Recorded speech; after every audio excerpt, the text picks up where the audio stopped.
camp tayo. At halos pinarehas po natin sa ating Sergio Bayan Park. May trees and vegetation, meron tayong water fountain, entrance and exit. So, next.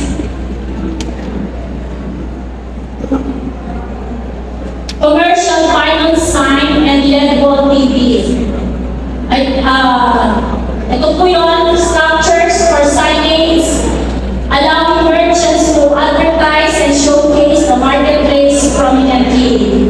A digital display for important announcement, advertisement, and community information. So, income generating din po ito. So, kung